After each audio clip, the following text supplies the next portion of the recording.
A quadratura de Gauss ela é muito interessante. Por exemplo, na regra do um ponto, a gente tem integral de a até b de f de x dx.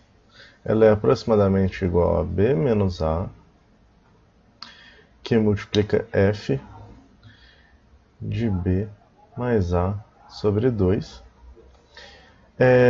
E a quadratura, quando está aproximando usando a regra dos dois pontos, f de x dx, ela é igual a b menos a sobre 2, que multiplica f de b menos a sobre 2, 1 menos 1 sobre raiz de t, mais b mais a sobre 2, mais b menos a sobre 2, f de b menos a sobre 2, que multiplica 1 sobre raiz de 3,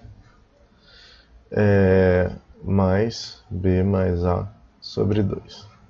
Só que como você pode ver, se eu fosse fazer, digamos, essa daqui é a regra do um ponto, x1, e essa é a regra dos dois pontos, x2, x1, x2. Então, se a gente fosse continuar fazendo, digamos, uma regra dos três pontos, provavelmente essa expressão aqui ia começar a ficar muito complicada.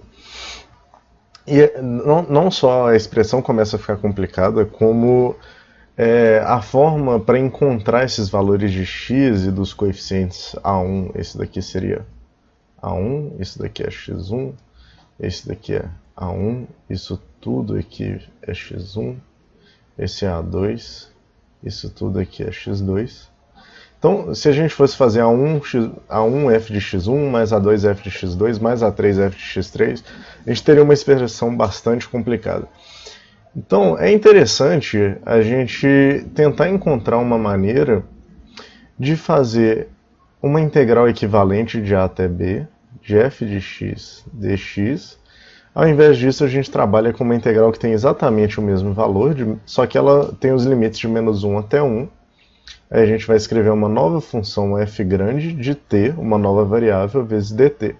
E eu estou interessado em saber como que essa conversão deve ser feita, porque caso eu faça isso, eu teria essa expressão aqui simplificada para 2, f de 0, e essa expressão aqui é simplificada para f de 1 menos 1 sobre raiz de 3,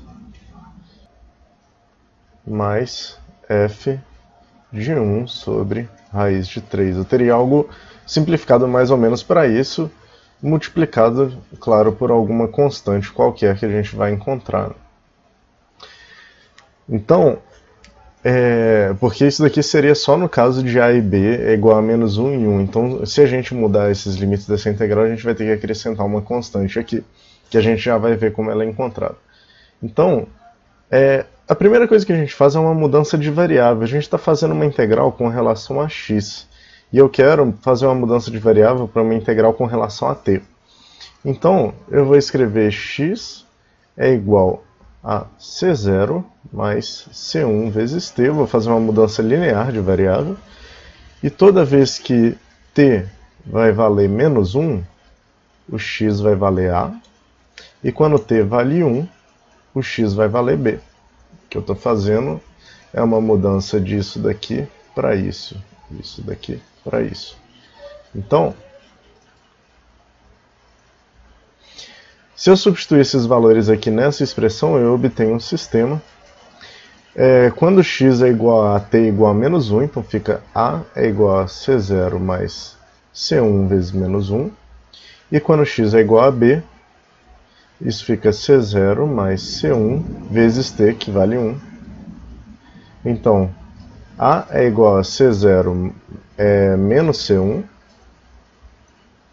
c0 menos c1, e b é igual a c0 mais c1.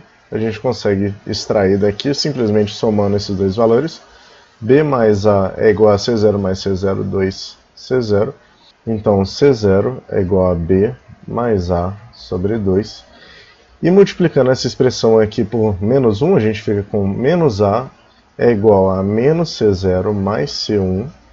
Repetindo essa mesma expressão aqui, B é igual a C0 mais C1.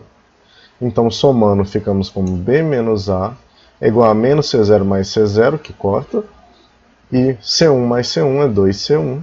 Então, C1 é igual a B menos A sobre 2. Portanto, a mudança de variável que a gente está procurando é essa daqui. X com relação a t é igual a B menos A sobre 2 vezes t, mais B mais A sobre 2. E daqui também a gente tira que dx dt é igual a B menos A sobre 2. Logo, dx é igual a B menos A sobre 2 dt. Então, fazendo essa substituição aqui, nessa equação, a gente fica com a integral de menos 1 até 1 de f de x de t, que multiplica dx. Dx vai ser B menos A dt. B menos A sobre 2 vezes dt. Logo, a gente tem que o fzão de t que a gente procura é do tipo B menos A sobre 2 f bolinha x de t. Essa é a nossa função que a gente estava procurando. Então, usando essa conversão, a gente pode calcular qualquer integral que a gente quiser, só que no intervalo de menos 1 até 1. Veja só. Eu quero calcular, por exemplo, a integral de 2 até 10 de x ao quadrado dx. Então, calculando analiticamente, isso vai dar x elevado ao cubo sobre 3 no intervalo de 2 até 10, que é igual a 10 ao cubo menos 2 ao cubo sobre 3. Isso dá aproximadamente 330,67. Agora, se eu fizer uma mudança de variável, x é igual a B menos A sobre 2 vezes t, mais B mais A sobre 2. Isso vai ser igual a 10 menos 2 dá 8, dividido por 2 é 4, 4t. 10 mais 2 dá 12, dividido por 2 é igual a 6. Agora vamos reescrever essa expressão. Então, a integral de 2 até 10, x ao quadrado dx é exatamente igual à integral de menos 1 até 1. X ao quadrado a gente vai substituir por 4t mais 6 elevado ao quadrado, vezes b menos a sobre 2, que equivale ao dx. Então, b menos a sobre 2 dá 10 menos 2 dá 8, dividido por 2 dá 4, então vezes 4 dt. Isso daqui vai ser igual, podemos botar o 4 para o lado de fora, integral de menos 1 até 1 de 16t ao quadrado, mais 2 vezes o primeiro vezes o segundo, então 8 vezes 6 dá 48, 48t, mais 6 ao quadrado, 36 dt. Isso é igual a 4, que multiplica 16t ao cubo sobre 3, mais 48t ao quadrado sobre 2, mais 36t.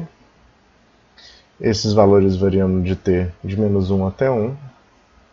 Isso é igual a 4, que multiplica 16, 1 ao cubo menos 1 ao cubo, dividido por 3, mais 48, que multiplica 1 ao quadrado menos 1 ao quadrado, dividido por 2, mais 36, que multiplica 1 menos 1.